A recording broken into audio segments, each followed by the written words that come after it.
Culturally inclusive feedback. Key considerations for aged care service providers.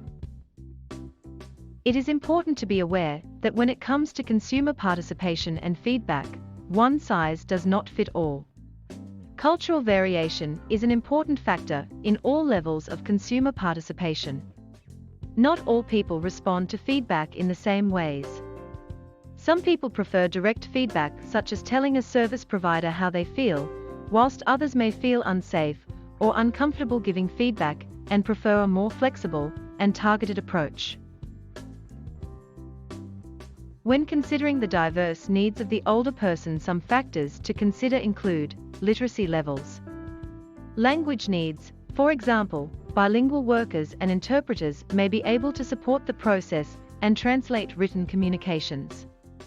Cultural diversity, for example, considering how a consumer's cultural background may influence their feedback experience. The importance of building trust.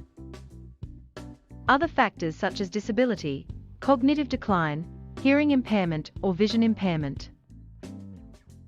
What are some of the key considerations in seeking feedback from older people from culturally and linguistically diverse backgrounds?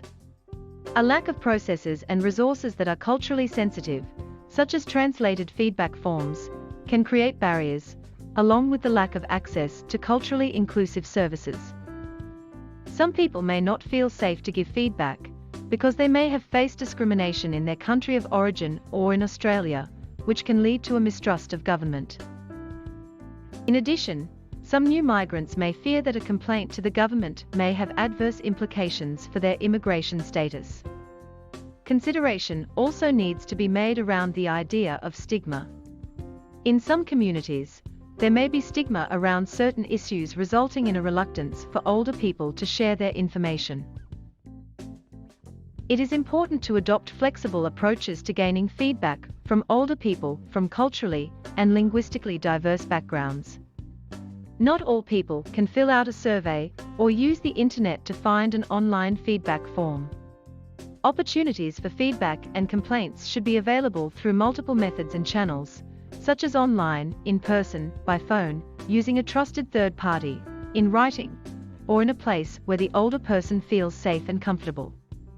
Assess the language needs of the consumer and engage with interpreters or multilingual staff to assist with communication and understanding. Engage with advocacy groups or peak bodies representing older people from culturally diverse backgrounds for advice and co-designing your approach. Have a policy or framework in place that entails inclusive feedback and complaint mechanisms. The Center for Cultural Diversity in Aging has developed some free resources, available through their website, that may be useful in the provision of culturally appropriate aged care.